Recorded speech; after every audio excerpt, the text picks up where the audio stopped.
오늘 사도행전 21번째고요. 제목은 나 없음입니다. 사도행전 7장 17절에서 25절까지 말씀 보도록 하겠습니다. 사도행전 7장 17절에서 25절까지입니다. 한 목소리로 읽도록 하겠습니다. 시작. 하나님이 아브라함에 약속하신 때가 가까우매 이스라엘 백성이 애굽에서 번성하여 많아졌더니 요셉을 알지 못하는 새 임금이 애굽 왕위에 오르매 그가 우리 족속에게 교활한 방법을 써서 조상들을 괴롭게 하여 그 어린 아이들을 내버려 살지 못하게 하려 할세. 그때에 모세가 낳는데 하나님 보시기에 아름다운지라 그 아버지의 집에 석 달 동안 길리더니 버려진 후에 바로의 딸이 그를 데려다가 자기 아들로 기르매 모세가 애굽 사람의 모든 지혜를 배워 그의 말과 하는 일들이 능하더라. 나이가 40이 되매 그 형제 이스라엘 자손을 돌볼 생각이 나더니 한 사람이 원통한 일을 당함을 보고 보호하여 압제하는 자를 위하여 원수를 갚아 애굽 사람을 쳐 죽이니라. 그는 그 형제들이 하나님께서 자기의 손을 통하여 구원해 주시는 것을 깨달으리라 생각하였으나 그들이 깨닫지 못하였느니라. 아멘. 오늘 본문은 계속해서 스데반 집사의 설교 내용을 계속 우리가 보고 있습니다. 그래서 이제 지금 내용이 이제 구약에 있는 출애굽기 내용하고 또 이렇게 또 일맥상통하기 때문에 오후 예배도 같은 얘기를 계속 반복하는 듯한 느낌이 약간 들어요. 근데 어차피 성경은 반복입니다. 계속 반복해서 먹는 거예요. 어제 이마트를 갔는데 그러니까 아침을 좀 늦게 먹고 갔는데 배가 좀 출출한 거예요. 근데 보니까 먹고 싶은 게 김치찌개가 먹고 싶더라고요. 저는 김치찌개를 돈 주고 사 먹지 않거든요. 왜냐하면 집에 가면 언제든지 끓여 먹을 수 있는 게 김치찌개인데 제가 김치찌개를 굉장히 좋아해요. 그런데 이마트 갔는데 김치찌개가 먹고 싶은 거야. 그래서 제가 참았어요. 김치찌개는 집에 가도 먹을 수 있으니까 다른 거를 먹자. 그래서 바지락 칼국수를 먹었는데 늘 먹는 거지만 우리가 늘 또 이렇게 먹고 싶고 땡기고 하는 마음이 있잖아요. 그러니까 하나님 말씀을 대할 때도 이거 또 같은 얘기네? 또 그 얘기 하시네? 라고 생각하지 마시고 늘 항상 들어도 또 듣고 싶은 그 김치찌개 같은 말씀으로 이해하시고 받으시면 좋겠습니다. 그러니까 하나님께서 이제 일을 시작하시는데 그 일이 무슨 일이죠? 구원에 관한 일이에요. 구원을 이제 시작하시는 거예요. 그런데 그 일을 하나님께서 아브라함과 약속했던 언약에 따라서 일을 하십니다. 그러면 하나님께서 구원하시는 그 일을 하려고 하시는데 그 등장인물이 누구예요? 지금 모세를 지금 구원의 도구로 사용하시는 거예요. 그러면 이 구원할 수 있는 그 도구의 개념으로 사용하시면 그가 누구에 대한 예표라는 거예요. 예수 그리스도에 대한 예표라는 거죠. 그러니까 모세는 예수 그리스도의 그림자로 지금 등장을 하는 거예요. 그래서 모세는 지금 구원자입니다. 철저하게 이스라엘을 구원할 수 있는 그 도구로 사용되는 그 구원자, 바로 예수 그리스도의 그림자로 표현되는 거예요. 그런데 이건 모세뿐만 아니고 성경에 있는 모든 내용들이 다 예수 그리스도의 그림자로 다 표현되어져 있습니다. 그래서 오늘 본문 20절에도 보면 하나님 보시기에 아름다운 자라고 표현하고 있어요. 그럼 하나님 보시기에 아름다운 자가 누구예요? 저와 여러분일까요? 아니면 모세일까요? 아니죠. 하나님 보시기에 아름다운 자는 예수님밖에 없어요. 그러니까 이 모세도 예수의 그림자로 지금 부각되어져서 등장하는 거죠. 그러니까 예수님이 하나님이 사랑하시는 사람은 오직 그 아들 예수 그리스도, 그리고 그 아들을 통해서 신부된 교회. 그러니까 예수 그리스도와 교회만 하나님께서 사랑하신다는 거죠. 바로 그 아들 예수가 이제 모세라는 이름으로 등장을 하는 겁니다. 이게 지금 스데반의 설교 내용이라는 거예요. 그래서 그것이 또 언약에 따라서, 그러니까 이스라엘이 이제 번성했다라고 이제 스데반의 설교는 시작합니다. 이스라엘이 번성했다. 그래서 우리가 이 성경을 볼 때 이 번성이란 단어에 우리가 집중을 딱 해가지고 그래 우리도 하나님께서 번성하시나 보다. 그런데 이 번성이라는 건 이스라엘이 번성했다라는 건 그러면 이스라엘이 번성해서 정말 부강한 나라가 되어서 자연스럽게 정치적으로나 아니면 뭐 문화적으로나 아니면 경제적으로나 부강해서 번성해졌으니 자연스럽게 애굽보다 더 위에 섰더라라고 끝나면 돼요. 그런데 그렇게 끝나는 게 아니라 이거는 일종의 해방신학 같은 거죠. 그래서 이스라엘이 번성하여 애굽보다 더 커졌더라. 그래서 해방했더라. 이렇게 마무리 지으면 되는데 지금 또 모세라는 인물을 딱 등장시켜서 번성을 했는데 요셉이라는 인물이 딱 등장을 하면서 요셉을 알지 못하는 왕이 등극했다라고 표현을 하는 거예요. 그러니까 이게 무슨 얘기냐면 이스라엘이 번성했는데 그 번성은 뭐예요? 곧 없어질 것, 곧 파괴될 것에 대한 이야기를 지금 설교로 하고 있는 거죠. 그러니까 여러분 우리가 박해를 받을 때 아니면 뭐 종살이를 할 때 박해를 받을 때 아무한테나 이렇게 박해를 받는 게 아니에요. 그러니까 뭔가 갖고 있어야 박해를 받습니다. 그렇잖아요. 우리가 여러분 깡패 해보셨어요? 깡패가 이 돈을 삥 뜯을 때도 돈이 좀 있어 보이는 애를 데리고 가서 이 삥을 뜯지. 이 길거리에 노숙자들 진짜 빵 하나 사 먹기도 힘든 사람 데려다가 삥을 뜯겠습니까? 뭔가 있어야 삥을 뜯는 거예요. 그러니까 이스라엘이 번성했다라는 건 뭐예요? 이제 곧 뺏기기 위한 준비 과정을 이스라엘이 걷고 있다라는 거예요. 그러니까 이스라엘이 번성했다는 건 박해를 받기 위한 준비 과정을 지금 하고 있다 이건 거죠. 그러니까 풍요라는 것이 하나님이 주시는 결과가 아니라는 거죠. 근데 우리는 다 그것이 결과인 줄 알잖아요. 번성하게 되면 하나님의 은혜다. 하나님이 다 하셨다라고 거기까지는 봐요. 그런데 그것은 곧 빼앗겨 없어질 거라는 거죠. 많던 적던 우리는 우리 인생에서 전부 다 빼앗기고 가는 겁니다. 좀 억울하죠? 네. 그래도 좀 근데 다 놓고 간다는 거죠. 갈 때는. 그러니까 한마디로 이스라엘 백성은 곧 빼앗기라는 거예요. 빼앗길 거라는 거죠.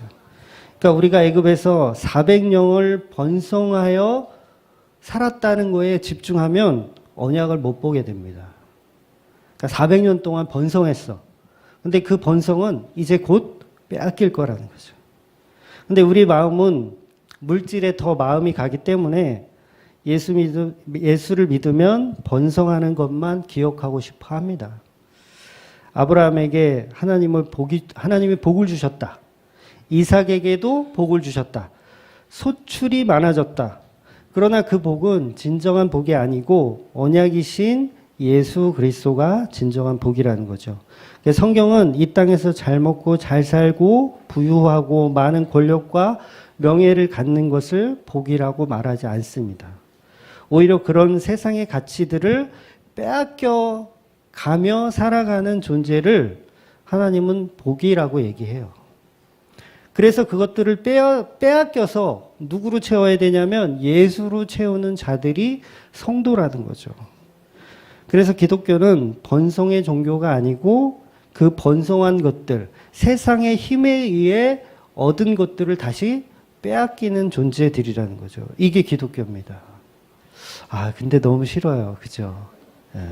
좀 우리도 다른 세상 사람들처럼 권력도 갖고 명예도 갖고 그리고 예수도 잘 믿고 그러면 좋겠는데 예수님의 말씀은 두 주인을 섬길 수 없다고 분명히 말씀하고 계세요. 그러니까 제 생각에는 그래도 다 갖는 게 좋은 것 같은데 예수님의 생각은 제 생각과 다르더라고요. 그게 바로 예수님의 삶이었다는 거죠. 예수님도 결국은 다 빼앗기셨어요. 세상에 가진 힘 다 빼앗겼어요. 무기력하게 하늘에 계신 그 아버지 창조주 하나님이 이 땅에 내려오셨음에도 불구하고 다 빼앗기고 십자가에 무기력하게 죽으셨습니다. 다 빼앗기셨어요. 그리고 바울도 마찬가지고 자기가 갖고 있었던 명예, 권력, 지식 모든 것을 십자가 앞에 다 던져버렸다는 거죠. 그리고 12사도들도 마찬가지입니다. 다 버렸어요. 포기했어요. 그리고 스테반 같은 집사들까지도 자기 생명을 버리기까지 예수 그리스도만 채우고 죽었어요. 이거 오늘 또 설교가. 여러분, 도둑이 여러분 집에 들어와서 금은보화, 현찰, 막 이런 거 다 훔쳐갔다고 가정을 해보세요. 다 훔쳐갔어요. 우리 집은 도둑이 들 정도로, 도둑이 들어서 우리 폐물을 다 훔쳐갈 정도로 나는 부자다. 와, 신난다. 내가 얼마나 부자면 우리 집에 도둑이 다 드냐. 이렇게 생각하는 사람은 어리석은 사람이겠죠. 그러니까 처음부터 기독교는 천국은 침노에서 살아가는 것이라고 가리키지만, 기독교에서, 그런데 우리가 갖고 있는 그 천국의 침노는 천국이 우리를 침노에 들어오는 방향성인 거예요. 그러니까 우리가 천국을 막 갈구해서 침노해서 얻어내는 게 아니라 하나님이 우리한테 오셔서 우리의 것을 다 빼앗아 버리고 우리를 천국으로 만드시는 거예요. 그러니까 이게 성도가 아닌 사람은 절대 이해할 수가 없는 거죠. 우리는 이 땅에서 예수님이 하셨던 것처럼 다 빼앗기고 가는 게 맞습니다. 그러니까 예수를 잘 믿어서 부자가 됐다고 간증하는 것은 굉장히 멍청한 간증입니다. 그러니까 이 세상의 복은 우리가 이 세상에서 다 빼앗기고 잠시 맡아두는 것 뿐이에요. 여러분의 명예, 권력, 부 다 잠시 맡아주는 것 뿐입니다. 그런데 우리는 여전히 그 번성에 집중하는 것을 좋아합니다. 어리석은 거죠. 부하거나 가난하거나 세상의 힘을 부러워하지 말고 세상보다 더 하나님을 사랑하는 자가 돼야 돼요. 근데 어렵죠. 그래서 예수님이 그렇게 만드시는 거예요. 우리 힘으로 안 되니까. 안 돼요. 저도 안 되더라고요. 어떻게 하면 최저임금을 받으려고 때를 쓰는. 안 돼요. 그러니까 우리가 부유하다는 건 하나님께서 이제 곧 빼앗아 갈 거라는 사인인 거죠. 이스라엘 백성이 번성했다. 그럼 이제 곧 빼앗길 거라는 거예요. 그러니까 우리가 번성에 집중할 필요가 전혀 없는 거죠. 또 모세는 태어날 때부터 하나님 보시기에 아름다운 사람이라고 말씀하셨습니다. 그러니까 태어날 때부터 아름다운 사람은 내가 무엇을 해서가 아름다운 게 아니잖아요. 그냥 이미 그냥 아름다운 자체예요. 그 태어날 때부터. 그냥 성도는 태어날 때부터 그냥 아름다운 그 자체인 거예요. 그래서 열심히 일구고 가꾸어 하나님 앞에 뭔가를 이렇게 드릴 수 있는, 드려서 아름다운 사람이 되는 게 아니라 그 자체로 그냥 아름다운 사람인 거죠. 그래서 제가 뱃속에 있는 아기가 죽었을 때 그 아기가 천국에 갈지 지옥에 갈지 우리는 모른다고 말씀을 드린 거예요. 하나님 보시기에 아름다운 자가 있을 수도 있는 거니까. 그래서 그들만이 성도라고 하나님께서 부르시는 겁니다. 그래서 우리가 뭔가를 해서 성도가 되는 게 아닌 거죠. 그래서 성도는 날 때부터 세상과 영적으로 분리된 존재로 살아갑니다. 그래서 성도는 처음부터 하나님과 동행하는 사람이에요. 태어날 때부터 이미 하나님과 동행하는 사람입니다. 그걸 모르고 있을 뿐이죠. 자각하지 못할 뿐이죠. 그러니까 성도들은요, 이 세상에서 그렇게 삶이 고단한 거예요. 모르니까. 창세기 때 우리가 야곱을 통해서 이제 자세히 좀 봤잖아요. 야곱은 하나님이 보실 때 아름다운 자였어요. 근데 야곱은 모르죠. 그냥 욕심만 많아가지고 어떻게 하면 내가 더 가질까? 막 이렇게 살다 보니까 그 방향성이 맞지 않기 때문에 고단한 삶을 사는 거예요. 여러분, 종이 왜 고단한 줄 아세요? 하고 싶지 않은 일을 억지로 하다 보니까 고단한 거예요. 피곤한 거예요. 저도 이게 회사 생활을 하면서 직원도 해봤고요. 그 다음에 또 높게는 공장장이라는 것까지도 해봤습니다. 그리고 사장도 해봤어요. 그러니까 팀장도 해봤고, 해봤습니다. 나름대로.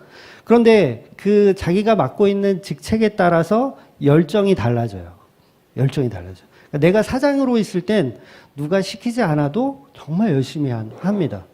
그리고 내가 공장장으로 있을 때도 이게 매출과 연관이 되기 때문에 열심히 할 수밖에 없어요. 이게 매출이 올라가면 인센티브가 있었기 때문에 열심히 할 수밖에 없죠.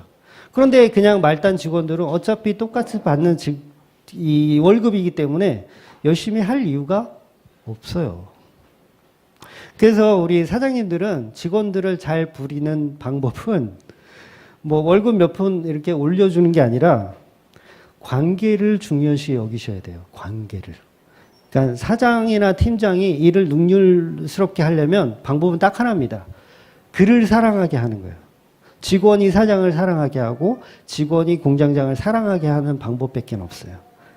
그러니까 이게 관계의 중요성이거든요. 이게 사실은 달란트의 비유예요. 그러니까 우리의 가진 재능을 열심히 발휘해서 하나님께 칭찬받자가 아니라 너희가 정말 예수 그리스도를 사랑하냐? 그 질문이 달란트의 비유인 거예요. 그러니까 종은 주인을 사랑하지 않으면 고단한 거예요. 고단한 거. 뭘 해도 힘든 거예요. 하기 싫고. 그러니까 우리가 하나님과 다른 뜻을 가지고 있기 때문에 고단한 겁니다. 사랑하지 않으니까 자꾸 나를 사랑하니까 내 위주로 하고 싶은 거예요. 신앙생활을. 그러다 보니까 힘든 거죠. 하기 싫어지고. 그러니까 하나님이 하나님의 뜻에 의해 우리는 계속 끌려다니는 사람들이에요. 그러니까 고단해요. 힘들고 괴롭고. 그러니까 하나님을 사랑하면 사랑할수록 우리는 이 땅의 것들을 기뻐하지 않게 됩니다. 그러니까 종인데 주인과 방향성이 안 맞으면 본인만 힘들어지는 거예요. 본인만. 그래서 모세가 태어났는데 사람들이 이 모세를 애굽에서 건져낼 자로 추앙하여 애굽의 정복자가 되기로 믿고 따랐으면 아무 문제가 없는데 실제로 모세는 자기 민족을 그 원통한 모습에서 이게 구원해주는 그런 일들을 하기도 했어요. 애굽 사람을 쳐 죽이기도 하면서 이스라엘 사람들을 이제 이끌 수 있는 어떤 리더자로 부각되나 싶었어요. 그런데 이스라엘 백성들은 여전히 애굽의 이 모세를 인정하지 않는 거죠. 왜? 방향성이 안 맞은 거예요. 그냥 부자나 되게 해줘. 이거죠. 이스라엘 백성이 모세가 사람을 죽이면서까지 우리를 도와줬는데 우리는 그 도와준 것에 됐고 부자나 되게 해줘. 그냥 잘 먹고 잘 살게나 해줘. 최저임금 1만 원만 받게 해줘. 그러니까 하나님은 우리를 살려주시려고 구원해 주시려고 모세를 보냈는데 사람들은 모세를 못 알아본다는 거죠. 못 알아본다는 거. 그러니까 바로 오늘 본문의 이 설교 부분이 바로 그겁니다. 우리는 예수 그리스도를 못 알아본다는 거죠. 왜? 그 번성 때문에.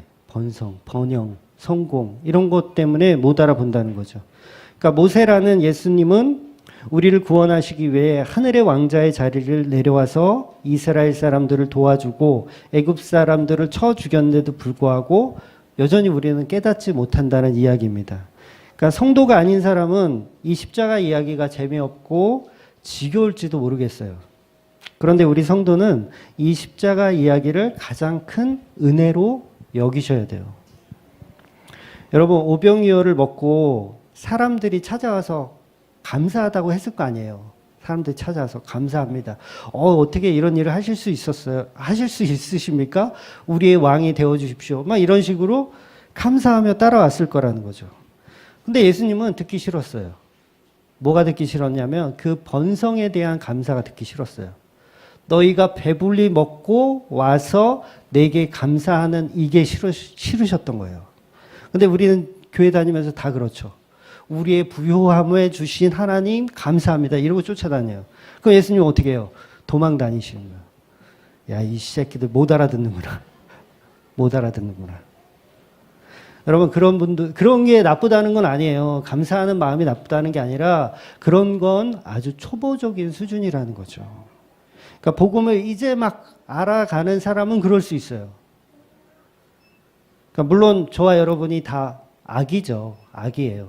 어쩔 때는 좀 어른 된 것 같다가도 다시 아기가 되고, 또 어쩔 때는 또 사춘기 소녀가 돼가지고 에이씨 틀리면 나 뛰쳐나가고 막 이러잖아요.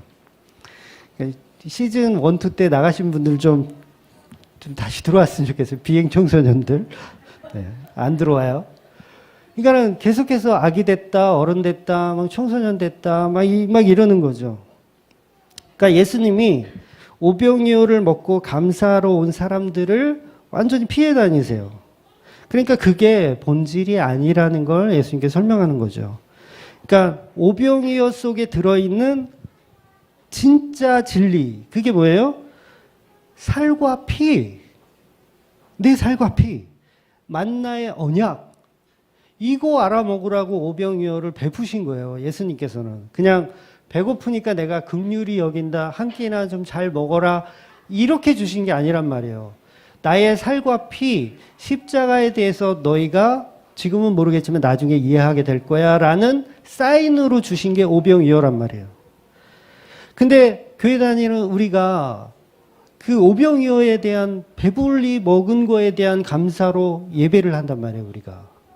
그럼 우리가 얼마나 지금 초보적인 수준에서 신앙생활을 하고 있냐는 거죠. 그건 그냥 종교생활이라고 하는 거예요, 종교생활. 불자들도 부처님께 감사를 한단 말이에요. 우리 가정에 최저임금을 받게 하신 우리 부처님께 감사합니다. 이러면서 불자들도 감사를 한다고요. 무당들도 신께 제사를 드리면서 복 받기를 원하고 그 복이 받게 되면 감사를 해요. 감사합니다. 돈을 주고 부적을 사서 지갑에 넣고 다니면서 이것이 우리에게 복을 줄 것이다 라고 생각하는 거예요. 그러니까 기독교인들 똑같잖아요. 말씀 카드 뽑아가지고 그 말씀 카드 가지고 하나님은 이렇게 우리에게 일하실 거다라고 생각하고 지갑에 넣고 복 주실 것을 바라는 것하고 뭐가 다르냐는 거죠. 똑같다는 거예요. 근데 기독교는 이 땅에서 썩어질 것들에 대한 이야기를 하지 않아요. 그것이 복이라고 말씀하지 않습니다. 그러니까 가인이 바친 제물을 여러분 감사라고 가정해 보자고요. 가인이 열심히 수고해서 노력한 그 곡식을 드리는데 제가 나의 피땀 눈물이라고 설명드리면서 했어요. 그게 아니고 정말 감사하는 마음으로 하나님 내가 농사를 잘 지을 수 있도록 비도 내려주시고 그 다음에 뭐 이렇게 바람도 주시고 뭐 이렇게 해가지고 하셨다 이거예요. 그래서 가인이 그 감사하는 마음으로 제사를 드렸어요. 그럼 하나님 받으세요? 안 받으신다는 거예요. 왜요? 거기에 예수 그리스도가 없기 때문이에요. 감사는 다른 종교인들도 다 하는 거예요. 하나님을 믿는다는 다른 그 수많은 종교의 사람들도 다 하는 게 감사합니다. 그러니까 교회는, 기독교는 그 감사를 가리키는 게 아닌 거예요. 잘 이해하셔야 됩니다. 그러니까 우리 하나님이 우리를 특별히 무언가를 해줘서 감사하는 종교가 아니고 진짜 감사는 오직 그 언약의 피 예수 그리스도에 대한 감사밖에는 없는 거예요. 그러니까 하나님이 가인의 감사의 제사를 안 받으신 것은 제가 계속해서 말씀드리지만 그 제사에 그 제물에는 예수가 없다는 거예요. 그러니까 죄를 용서할 수 있는 구원자 가죽옷이 없다는 거죠. 그러니까 제물로 바치는 그 물건이 뭐냐가 중요한 게 아니에요. 그 물건이 그 제물이 뭐 많냐 적냐 아니면 그 물건이 뭐 소출이었냐 아니면 양이었냐 염소였냐 이런 개념이 아닌 거예요. 그 물건이 중요한 게 아니라 그 물건이 예수 그리스도를 가리키고 있냐는 거죠. 그 물건이 예수 그리스도를 가리키고 있냐. 그러니까 이 가인이 소출을 예를 들어서 보리로 드렸다고 치더라도 그 보리를 통해서 예수 그리스도를 가리켰으면 하나님 받으신다는 얘기예요. 잘 이해하셔야 돼요. 그런데 그걸 못 가리켰다는 거죠, 가인은. 그냥 단순히 내게 복을 주신 하나님 감사합니다. 요거까지는 했어요. 종교 생활까지는 했다는 거죠. 그런데 아벨은 예수 그리스도를 정확히 가르치는 어린 양을 잡아서 드린 거예요. 그 기름과 그 피로 드린 거예요. 그러니까 가르쳤다는 거죠. 양을 드렸기 때문에 받으셨다는 개념이 아니라 그 양이 예수 그리스도를 가르쳤다라는 거예요. 그러니까 우리가 예배 드릴 때도 예수 그리스도를 가리키는 예배를 여러분이 하셔야 된다는 거죠. 내게 복을 주신 하나님께 예배합니다. 이거 맞아요? 틀려요? 틀린 거예요. 나를 번성케 하신 하나님께 예배합니다. 이건 틀린 거라고요. 이거는 절에 가면 많아요. 그러니까 우리는 오직 예수 그리스도의 십자가의 보혈을 가지고 예배하는 자들이 돼야 합니다.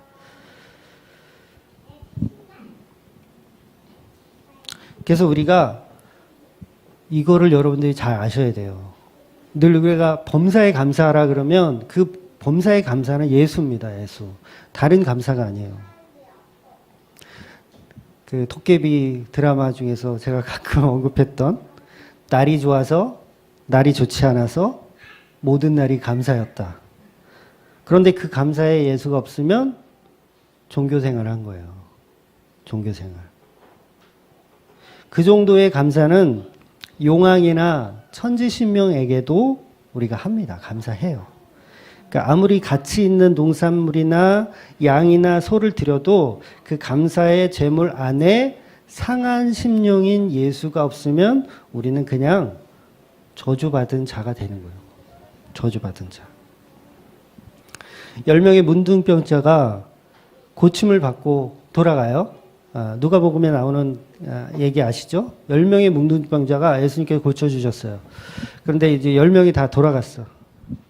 그런데 사마리아 출신인 문둥병자 한 사람만 돌아왔잖아요. 그래서 돌아와가지고 아이고 감사합니다. 그렇죠? 그러니까 예수님께서 9은 어디 갔느냐라고 물으시잖아요.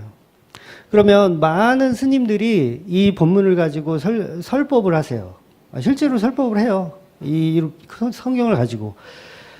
자, 여러분, 예수님께 고침을 받았습니다.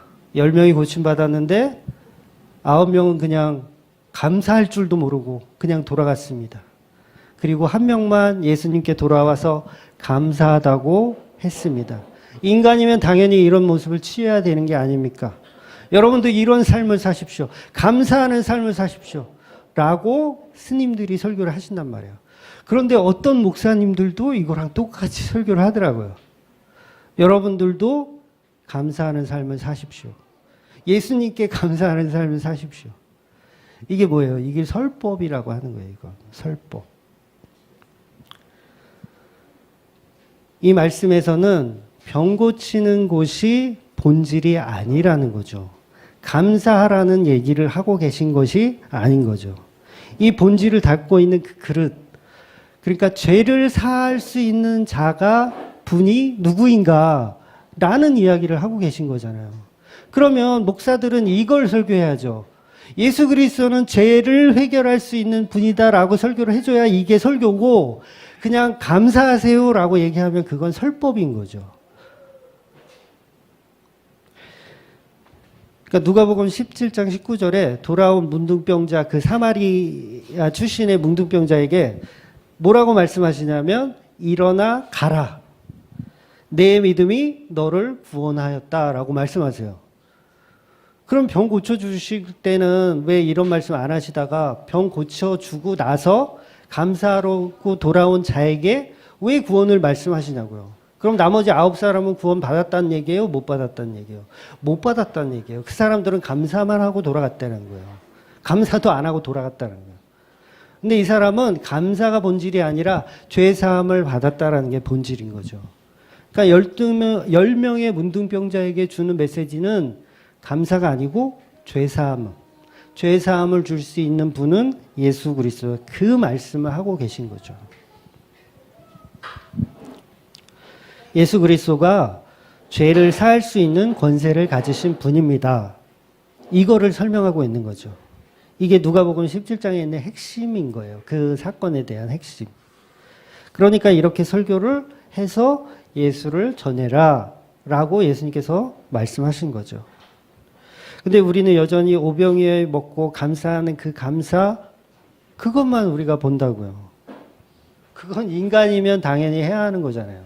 그러니까 여러분 감사하지 말라는 게 아니에요. 그거는 인간이면 당연히 해야 돼요. 절에 다니면 불자들이면 당연히 해야 되는 거고 사람이면 당연히 하는 거예요. 근데 기독교는 사람이면 당연히 하는 것을 가리키는 게 아니라 하늘의 뜻을 가리키는 것이라는 거죠.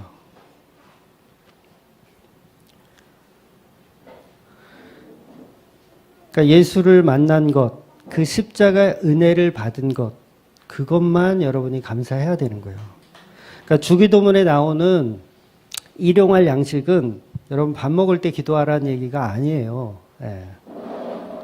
그러니까 본질적인 거는 영적인 양식을 말하는 겁니다. 영적인 양식. 그러니까 매 끼니 때마다 식사 때마다 일용할 양식을 기도하는 게 뭐가 중요해요? 이것도 감사잖아요. 하나님 저 오늘도 배 터지게 먹게 해주셔서 너무 감사합니다. 역시 예수 믿으니까 이렇게 복 터지게 처먹을 수 있네요. 이게 본질이 아니라는 거죠. 이거는 스님들도 공양할 때마다 감사의 그 기도를 하잖아요. 어느 종교나 다 있어요. 감사의 기도를 한단 말이에요. 이게 나쁘다는 게 아니라 본질이 그게 아니라는 걸 제가 지금 설명드리는 거예요. 그러니까 몇 년 전에 그 시즌2 초기 때 지금은 교회 안 나오시는 분인데 처음 교회 나오시고 나서 저하고 식사를 했어요. 그분이 이제 밥을 사겠다 그래서 1대1로 만났어요. 만나서 남자입니다. 여자 아니에요. 식사를 하는데 보통 이제 목사하고 이제 식사를 하면 대부분의 목사들은 음식이 나오면 목사가 대표로 기도를 하고 축사하고 이렇게 먹잖아요. 근데 이 목사라는 인간이 그냥 음식이 나왔는데 그냥 처먹네. 기도도 안 하고 그냥 처먹네. 그러니까 놀랬나 봐요. 이분이 좀 놀랬어요. 그러니까 저 아시는 분은 아시겠지만 저 밥 먹을 때 기도 안 합니다, 여러분. 잘 이해하고 들으세요. 어쩜 이거 편집할지도 몰라요. 밥 먹을 때 기도 안 하는데 집에서도 기도 안 하고 먹어요. 저희 아내도 알고 아이들도 압니다. 기도 안 하고 먹습니다. 그러니까 얼마나 놀라겠어요. 여러분 아마 이 중에서도 이제 놀라신 분도 있을 거야. 이거 좀 아닌 것 같은데? 놀라신 분이 있을 거야. 그러니까 밥 먹을 때 먹을 양식을 위해 주신 그것에 대한 감사는 그게 중요한 본질이 아니라는 거예요. 네, 시험 들지 마시고 들어보세요. 여러분 보고 식사할 때 기도하지 말란 말이 아닙니다. 그냥 계속 하시던 분은 계속 하셔요. 그러니까 본질이 아니라는 걸 설명드리는 거예요. 그러니까 우리 목사는 밥 먹을 때 식사 기도도 안 하고 먹더라 이렇게 오해하지 마시고 가끔은 저도 남들에게 보이기 위해서 기도하고 먹을 때가 있습니다. 저도 있어요. 그러니까 제가 일일이 설명할 수가 없어서 복음을 제대로 배우세요라고 얘기만 그렇게 하거든요. 그러니까 옛날에는 식사기도 왜 안 하고 먹냐고 물어보는 분한테는 제가 이렇게 설명하거든요. 집사님 껌 씹을 때 기도하세요? 라고 제가 되물어요. 그럼 대부분 껌 씹을 때는 기도 안 하는데요. 저한테는 이 식사가 그냥 껌에 불과합니다. 네, 이렇게 설명해 드리거든요. 그러니까 정성껏 준비한 이 음식이 가치가 없다라는 얘기가 아니라 십자가의 그 은혜에 비하면 그냥 껌이라는 거예요. 껌. 아무것도 아닌 거라는 거예요. 그러니까 세상이 보는 눈으로는 도저히 이해할 수가 없죠. 세상이 보는 종교로는 도저히 이해할 수 없는 거예요. 그러니까 전부 예수 그리스도로 연결시키지 못하기 때문에 그것이 시험에 들리는 거예요. 목사가 식사할 때 기도도 안 하고 처먹는다고. 그러니까 내 입에 풀칠하는 거 저는 이걸 감사라고 생각하지 않는 거예요.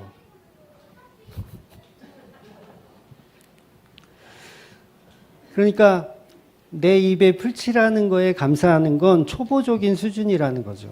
그렇다고 제가 뭐 수준이 높다라는 개념은 아닙니다. 또 그 반대로 우리가 노숙자들한테 떡 나눠주고 빵이나 나눠주면서 예수 흉내 내면서 감사와 존경을 받는 것도 목적이 아니라는 거죠. 다 잘못된 거죠. 그러니까 예수님은 그런 감사와 존경을 받기를 원하시지 않고 피해 다니시는 분이세요. 그러니까 우리가 예수님 찾아가서 매일 아침 주셔서 감사합니다. 점심 주셔서 감사합니다. 저녁 주셔서 감사합니다. 우리 처자식들 다 감사해라. 빨리 우리 예수님께 잘 먹고 잘 살게 해주신 예수님께 감사해라. 맨날 이러고 쫓아다니면 예수님 도망 다니신다는 거예요. 저 본질을 모르고 있는 저 가짜 바리새인아. 난 도저히 너하고 식사 같이 못하겠다. 그리고 도망 다니신다는 거예요. 예수님도 식사하실 때 기도를 하신 적이 있어요. 평소 때 하셨는지 안 하셨는지 정확히는 모르겠고요. 솔직히. 언제 축사를 하셨냐면 오병이어 때 축사를 하셨어요. 그리고 칠병이어 때 식사를 하셨어요. 그러면 오병이어, 칠병이어가 배불리 처먹은 거에 대한 감사의 기도였냐고요? 아니잖아요. 예수 그리스도의 십자가의 피와 보혈을 상징하는 것에 대한 축사였단 말이죠. 그리고 마지막 만찬 때도 예수님께서 축사를 하세요. 식사 때.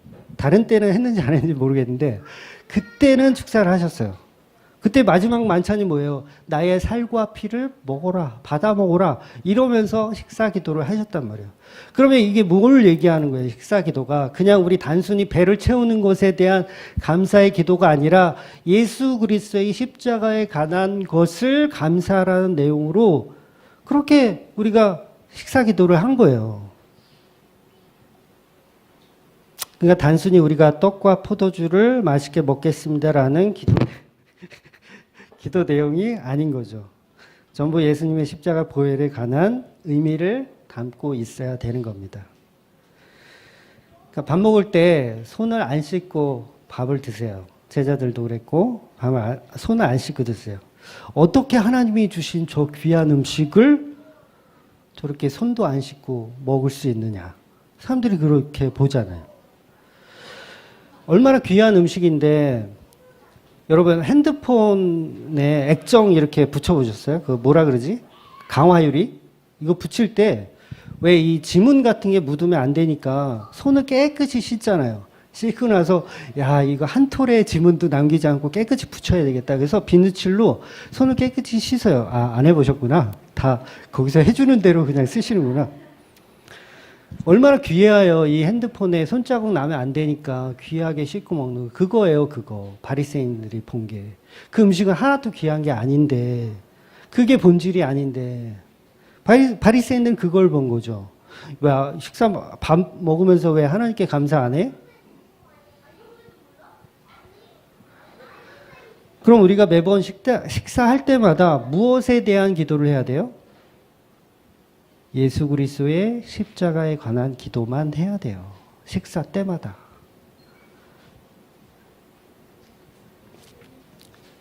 그래서 제가 밥 먹을 때 예수 그리스도의 십자가에 대한 기도를 해야 되는데 그게 잘 안 돼가지고 안 하는 거예요. 그러니까 영의 양식을 제공해 주시는 그 예수를 여러분이 평소에 느끼고 체험하고 살아야 되는 거예요.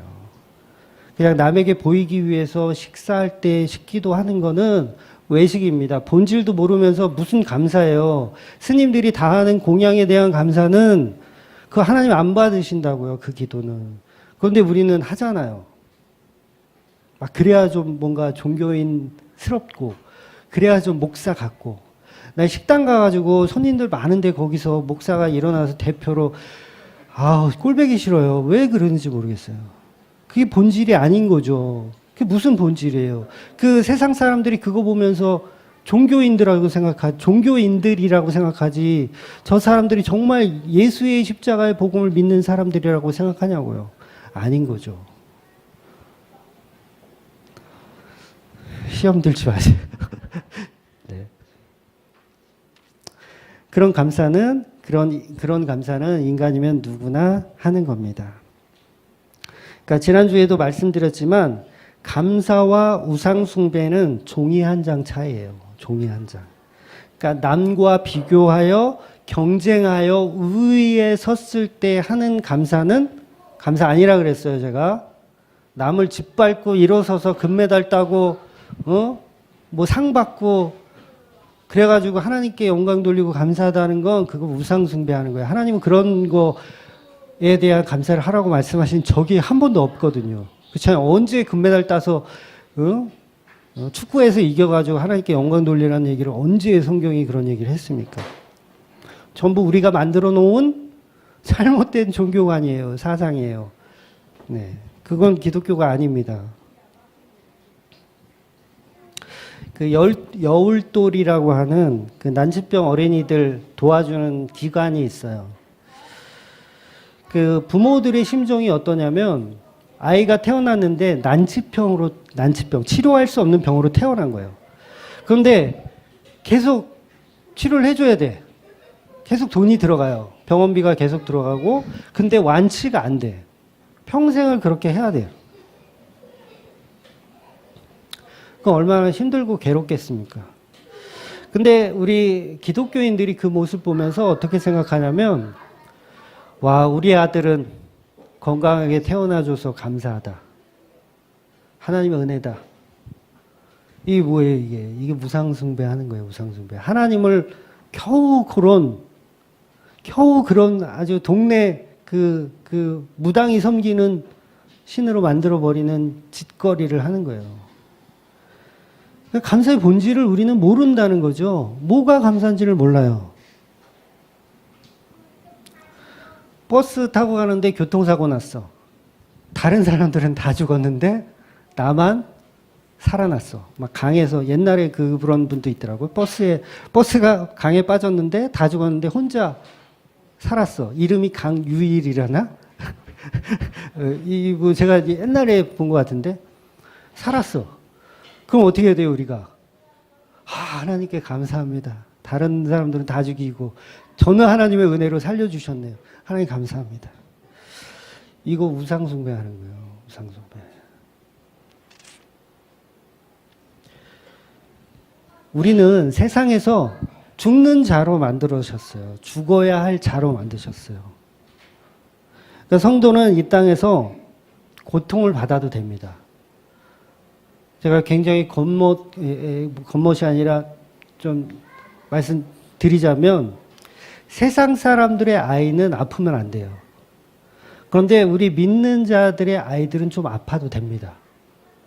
본질이 다르다는 거예요, 본질이. 그러니까 그것에 대해서 감사할 필요가 없는 거예요. 옆집 아이는 저렇게 난치병에 걸려서 저렇게 고생하는데 우리는 하나님이 지켜주셔가지고 이거 얼마나 행복하냐. 건강하고. 이거는 기독교의 참 진리가 아니라는 거죠.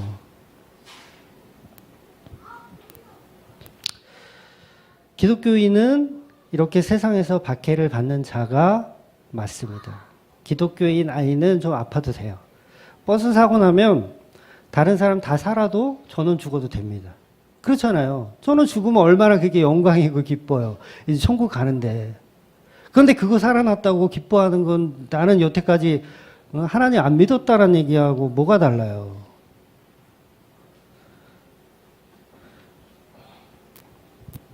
그 박해를 통해서 낳은 아기가 이제 모세죠. 모세가 박해를 통해서 나왔습니다.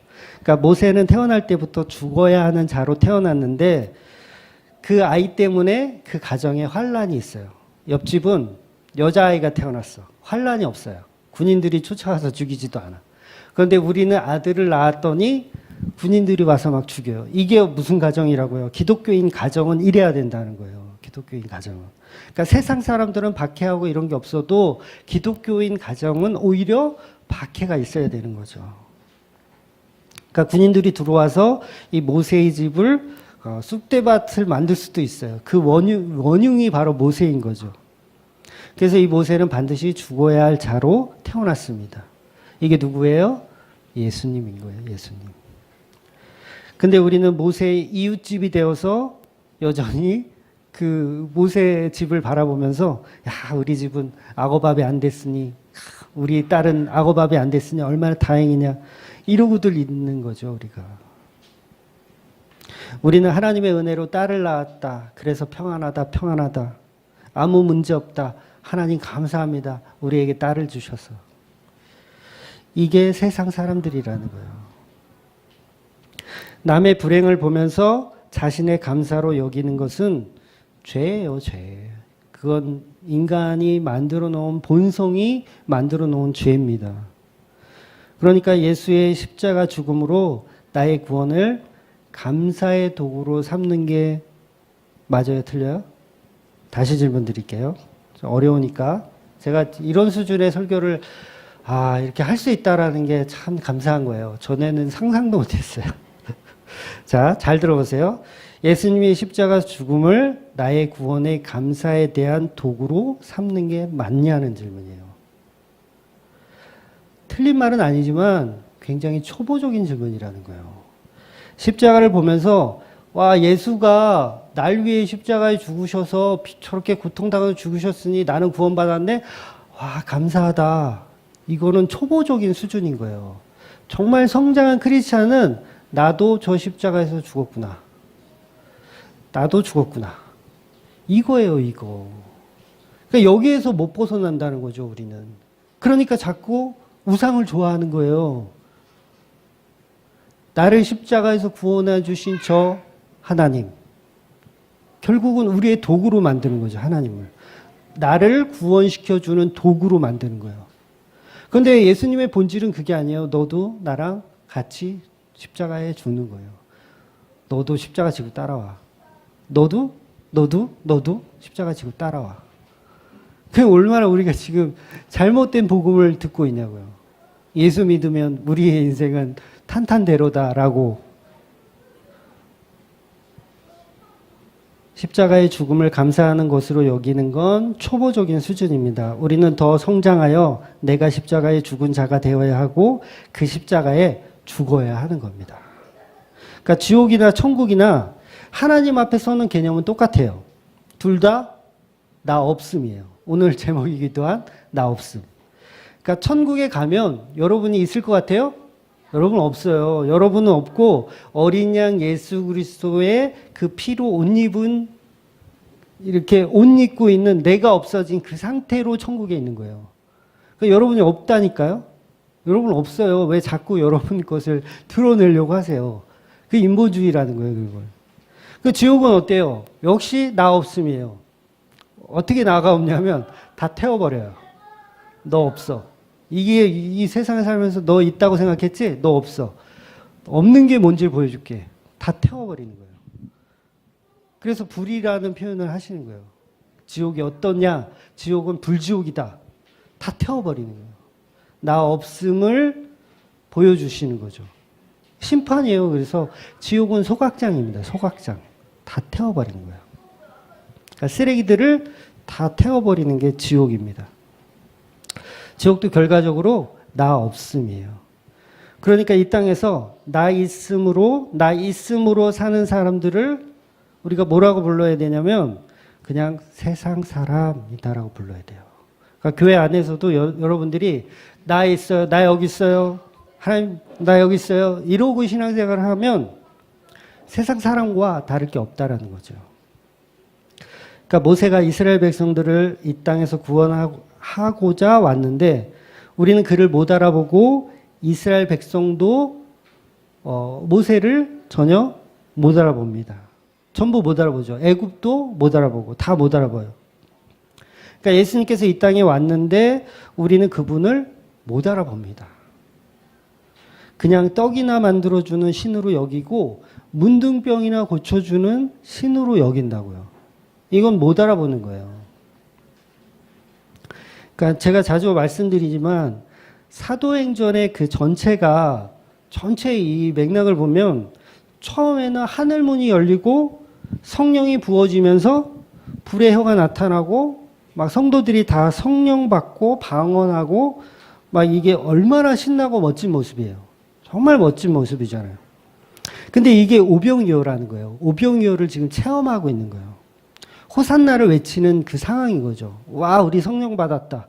우리 방언 받았다. 이러면서 막 커요. 커져 있어요. 근데 사도행전의 끝부분에 가면 사도 바울이라고 하는 예수님을 대신하는 그 예표인 사도 바울이라는 사람이 죄인이 되어서 포박당해가지고 예루살렘에서 로마까지 이렇게 끌려가요. 죄인의 모습으로 끌려가. 이게 누구를 표현하는 거예요? 예수님을 표현하는 거예요. 사도행전의 결론은 예수님으로 끝나는 거예요. 그러니까 이 사도 바울이 끌려가는데 배를 타고 가다가 그 유로굴라라 하는 광풍이 부딪혀서 배가 이제 저처가 되고 난파가 되고 작살이 나잖아요. 그랬을 때 어때요? 그 죄인 바울이라고 하는 그 죄인 한 사람 때문에 그 배 안에 있었던 모든 사람이 다 살아나잖아요. 그때 살아난 사람이 275명이 살아나요. 그러니까 이게 예수님 이야기라는 거예요. 예수님 이야기.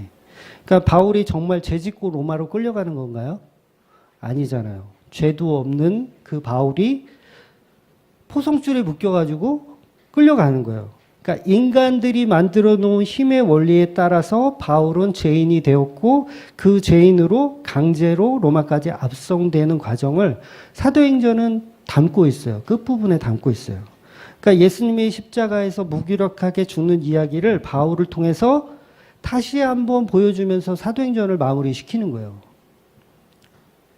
그리고 이 사도 바울이 배가 이제 좌차가 돼가지고 난파가 돼서 멜리데 섬에 이제 가요. 거기 이제 원주민들하고 이렇게 있는데 사도 바울이 그 장작더미를 불 속에다 집어넣잖아요.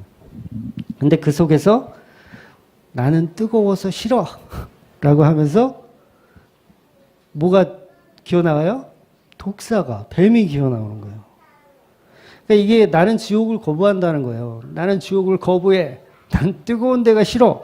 이러면 독사가 불에서 기어나와요. 그래서 바울의 손을 물어버려요. 덥석 물어버려요.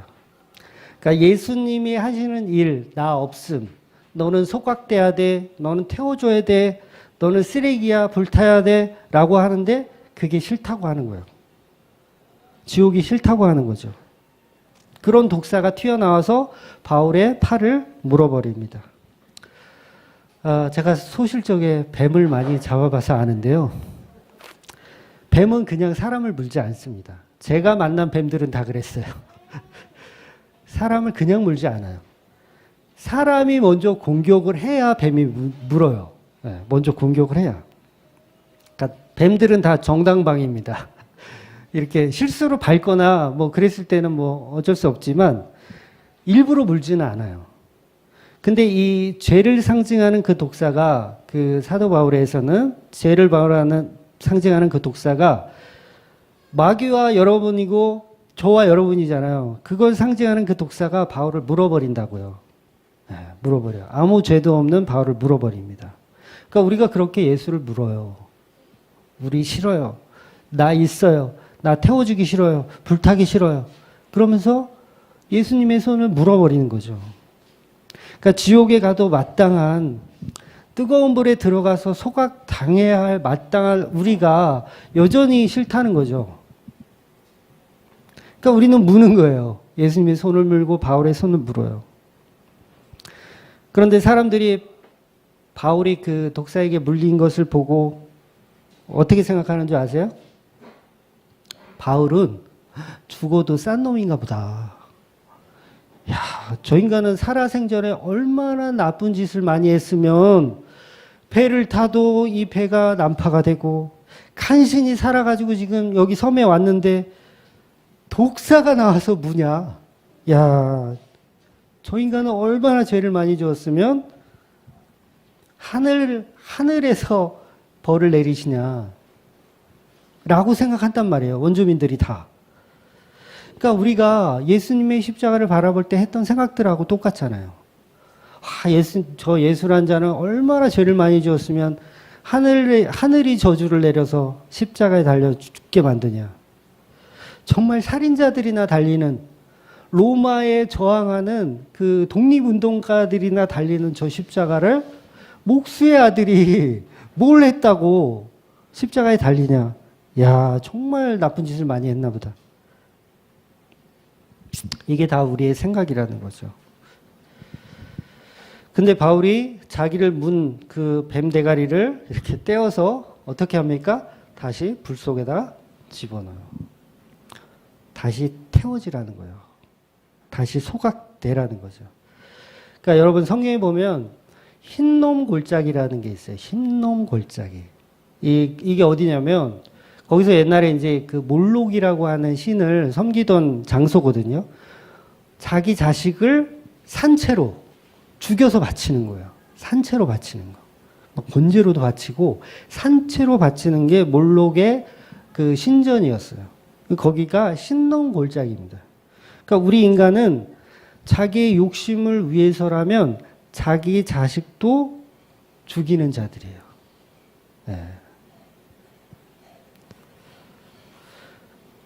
여러분이 여러분 자식도 우리의 욕심을 위해서 죽이는 자들이라니까요. 그러니까 실제로 이 몰록이라는 그 우상이 있었던 건 실제로 자식을 그렇게 죽여요. 자식도 죽이는데 눈에 보이지 않는 하나님 못 죽이겠습니까? 죽이는 거예요. 그러니까 이 종교라고 하는 이 무서운 그것이 하나님을 죽인 거예요. 예수를 죽인 거예요. 예수를 죽인 자들은 종교가 없는 자들이 아니었습니다. 종교를 갖고 있던 자들이 예수를 죽인 거예요. 그러니까 우리가 바른 복음을 알지 못하면 우리는 날마다 예수를 죽이는 자들이고 하나님을 죽이는 자들의 편에 서 있는 거예요. 그러니까 얼마나 심각한 거예요. 차라리 예수를 안 믿는 게 낫지. 차라리 안 믿는 게 낫지. 아무리 종교가 미쳐도 그렇죠. 어떻게 자식을 제물로 바칠 수가 있죠? 그러니까 몰록에게 바쳐진 이 아이들은 그 부모의 심정은 어떤 거냐면 몰록의 나라에 들어가서 평안하고 행복하게 살아라. 그리고 죽이는 거예요.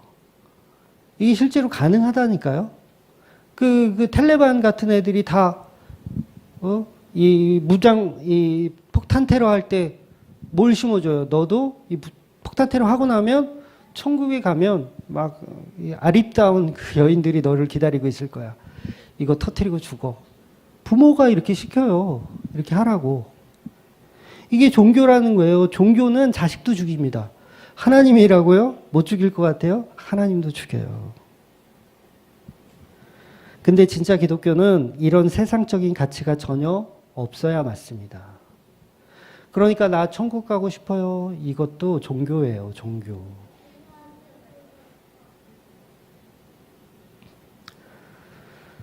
진짜 기독교는 세상적인 가치가 전혀 없어야 됩니다. 나 지옥 보내도 괜찮습니다, 하나님. 그래 마땅한 놈입니다. 요게 진짜라는 거죠, 요게. 천국이든 지옥이든 하나님 앞에서 인간은 전부 나 없음이에요. 나 없어요, 하나님. 저는 티끌입니다. 먼지입니다. 제가 뭔데 제가 천국에 갈 수 있는 자격이 있습니까? 없습니다. 이게 기독교입니다. 이게 기독교. 그러니까 하나님께서는 여러분이 소중하게 생각하는 피땀, 눈물, 사랑하는 그런 것들을 바치라고 하지 않으세요. 하나님은 안 받으세요, 그걸. 전부 미혹되어 있는 종교, 가짜 종교들이에요. 하나님은 우리의 피땀, 눈물, 결실을 감사하는 것을 기뻐하지 않으시고 오직 하나님께서 직접 보내주신 예수 그리스도만 감사로 받으신다는 거죠. 하나님은 처음부터 재물이신 예수 말고는 안 받습니다. 그런데 종교라는 것은 마귀, 사탄이 만들어 놓은 인본주의라는 인간의 가치가 종교를 만들어서 죄로 끌고 가는 겁니다. 지옥으로 끌고 가는 거죠. 그러니까 아들이라도 바치면 하늘이 감동하고 하나님이 기뻐하실 거다. 막 이렇게 생각하는 거죠. 아브라함이 이삭을 번제로 바친 것, 하나님은 아들을 주심까지 하나님께 이런 믿음을 표현하는 걸 기뻐하신다. 그 얘기인가요? 아니잖아요. 예수 그리스도의 십자가를 알라. 그게 번제 사건이란 말이에요. 이삭의 번제 사건. 예수께서 이렇게 죽으실 거다라는 본질을 설명하고 있는데 우리는 와, 자식을 바친까지 하나님을 사랑하며 하나님이 기뻐하시나 보다. 이건 다 종교라는 거예요. 가짜 종교. 몰록을 섬기고 있는 거예요. 여전히 우리는 기독교 안에서도. 근데 그것을 굉장히 큰 믿음이라고 생각하잖아요. 하나님께 내 아들을 바치겠습니다. 목사로 만들겠습니다. 이런 거. 전부 전설의 고향 봐가지고 지성이면 감천이다. 하늘도 노력하는 놈을 도와주신다. 뭐 이렇게. 다 종교입니다. 다 종교. 너희 모든 것을 하나님께 바쳐라. 하나님은 크게 기뻐하실 것이다. 이거에 속지 마세요. 우리는 하나님께 뭘 바칠 수 있는 존재 자체도 안 됩니다. 우리가 바칠 수 있는 거 하나도 없어요. 일도 없습니다. 바치지 마세요. 바치지 마세요. 그냥 받으세요. 예수를 받으세요. 십자가를 받으세요.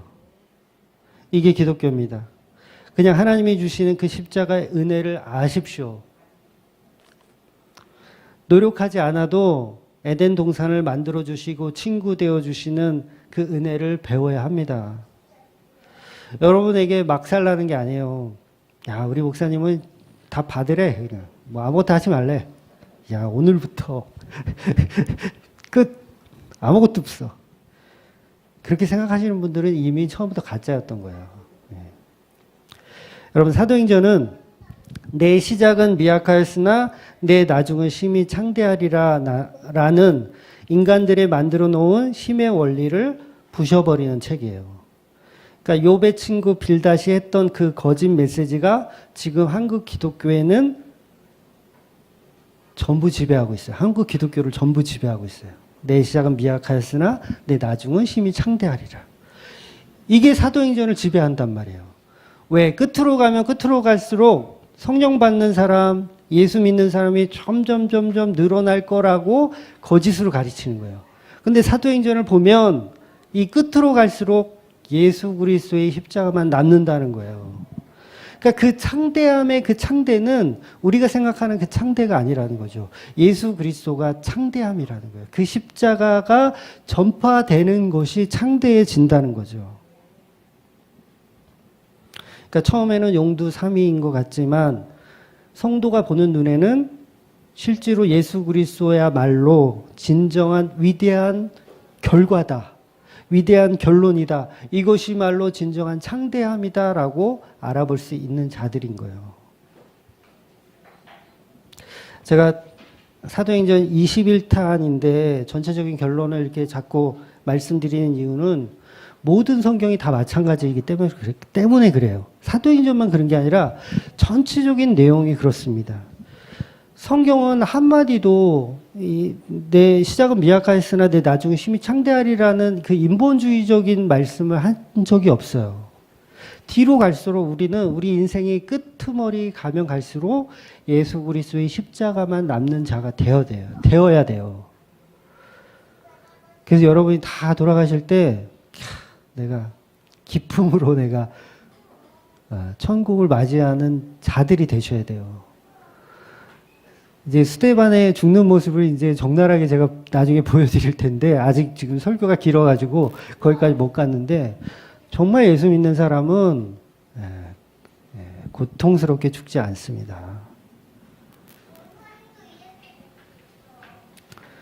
하루라도 빨리 성경을 보는 시각을 바꾸셔야 돼요.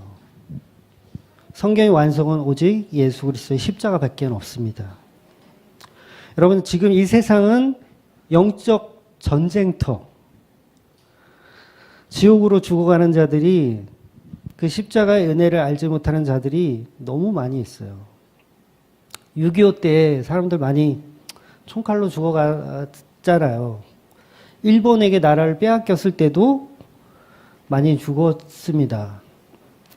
근데 그 시절이 여러분 두려운 게 아니에요. 그 시절은 사실 정말 두려운 게 아니라 지금 이 시대에 영적으로 죽어가는 이 시대, 사람들을 다 지옥으로 끌고 가는 이 시대, 교회를 다닌다고 하는 그 사람들이 전부 지옥으로 끌려가고 있는 이 시대가 6.25 때나 일제시대 때와 비교할 수 없을 만큼 끔찍한 시대라는 거예요. 목숨만 뺏기는 시대가 아니라 이제 영혼을 뺏기는 시대라는 거죠. 그러니 이 시대에 지금 이 끔찍한 이 시대에 무슨 교회의 품위를 지키고 봉사 헌신하면서 교회의 이미지를 높이고 그런 거 할 시간이 어디 있어요. 건강한 교회를 추구해서 사람들에게 칭찬받고 그게 무슨 교회의 가치가 있습니까? 아무리 교회가 재정보고를 체계적으로 완벽하게 갖춘다고 해도 목사는 뒷주머니 찰 마음이 있으면 다 차요. 이게 일반 그 회사 구조하고 교회는 완전히 다릅니다, 여러분.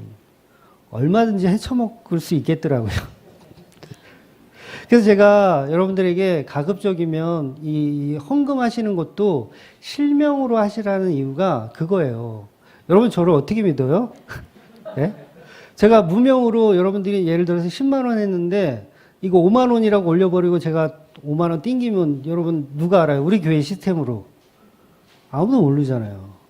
실명으로 해야 그나마 연말정산 때 저 기부 내역서 좀 띄워주세요 하면 그거 확인해 볼 수 있잖아. 이 인간이 안 떼어 먹었구나. 확인할 수도 있잖아요. 그러니까 여러분, 이게 뭐 무명으로 하고 뭐 실명을 하고 이게 여러분 이거에 또 가치를 두시면 또 이것도 잘못된 거예요. 나는 무명으로 할 정도로 하나님 앞에 난 진실하다? 아니에요. 교회는 실명으로 하셔도 돼요. 그리고 우리가 재정을 볼 때도 여러분 누가 이제 큰 돈을 낼 수도 있잖아요. 그럼 어떻게 할 거야? 나 이 손 떨려서. 실명으로 하면 다행인데 무명으로 했어. 그럼 이 손 떨려서 어떻게 해요?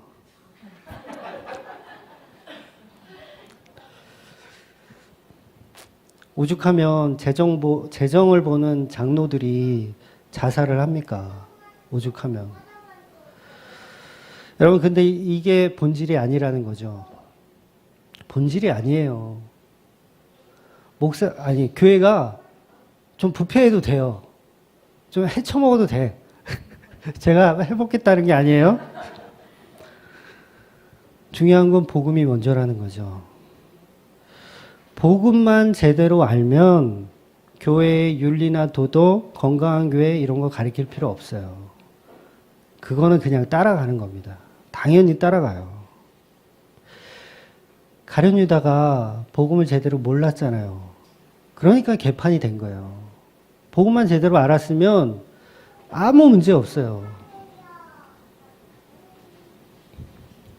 교회는 그 십자가를 믿으라고 당신은 지금 뱀에 물려 있다고 빨리 떼어내라고 불 속에 집어넣으라고 말해야 하는 게 교회입니다. 그러니까 모세가 이 땅에 왔는데 살인자로 만들어서 쫓아버리고 요셉을 알지 못하는 목사들이 교인들이 교회를 지배하는 시대에 지금 우리가 살고 있습니다. 요셉을 알지 못하는, 예수를 알지 못하는 사람들이 교회를 지배하고 있어요. 그러니까 이 부정부패가 끊이지도 않고 계속해서 종교화되고 있는 거죠. 성경은 우리가 뭘 해야 하는지에 대한 책을 적어놓은 책이 아닙니다. 잘 들으세요. 성경은 여러분 보고 뭘 하라고 써져 있는 책이 아니고 하나님께서 예수 그리스도를 통해서 뭘 하셨는지를 기록한 책이에요.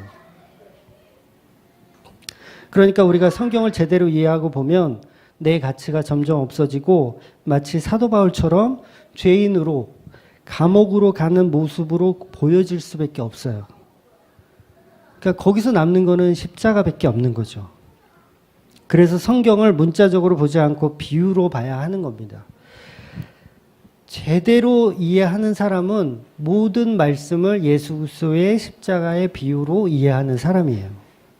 그래서 그 방향성은 오직 십자가 앞입니다. 십자가 앞.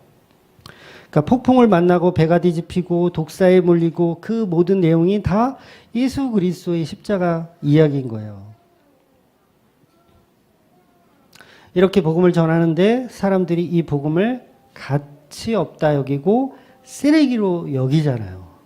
그러니까 제 주위에도 있거든요. 이런 분들이. 십자가 복음을 쓰레기로 여겨요. 그러니까 스님들이 설법하는 스타일이 좋다고 얘기해요. 야, 너도 그렇게 해. 스님들이 하는 스타일로 해. 야, 십자가 복음 전하면 밥이 나오냐, 떡이 나오냐. 그때 우리는 어떤 대답을 해야 되죠? 네, 맞습니다. 이 복음은 우리를 부자로 만들어주거나 세상에서 성공을 가져다 주지는 않습니다. 그러나 어떤 이에게는 이 복음을 제대로 한 이는 삼성, 현대 회장들보다 더 가치 있다라고 여기는 분들도 있더라고요. 로또 1등과 바꾸고 싶지 않다고 하는 분들도 있더라고요. 이게 사도들의 메시지입니다. 사도들은 복음을 이렇게 전했어요. 들어보세요. 들어보세요. 그게 가치 있는 게 아닙니다. 그 가치가 뭔지 들어보세요. 남들이 볼 때는 맨날 채찍으로 맞고 옥에 갇히고 거지로 살고 돌 맞아서 피투성이가 되는 그 사도들은 계속해서 들어보세요. 예수 믿으면 떡이 나오나 밥이 나오냐 이게 아니고요. 그거보다 더한 가치가 있습니다라고 계속 이야기하는 거예요. 그러니까 세상의 원리로는 이해할 수 없는 그 모습이 바로 바울의 메시지입니다. 그래서 전도는 설득하는 게 아니고 삶으로 보여지면서 말씀으로 선포되는 거예요. 저 인간은 옛날 예수 믿으라고 하는데 정말 세상의 가치 없이 일도 없이 사는구나. 그게 사도의 모습인 거예요. 와, 저 인간은 왜 이렇게 가치 없게 살아? 왜 항상 저렇게 살지? 근데 그게 복음이라는 거죠. 400년 동안 애굽에 들어가서 산다는 말씀을 하나님이 왜 하셨을까요? 너희들은 400년 동안 들어가서 애굽에 살 거야. 이 예언을 왜 하셨을까? 이유는 간단합니다. 역사의 모든 주관을 하나님이 하고 계시다는 거예요. 하나님이 예언을 왜 해요? 예언을 왜 합니까? 역사의 모든 주관을 하나님이 하고 계시다라는 거예요.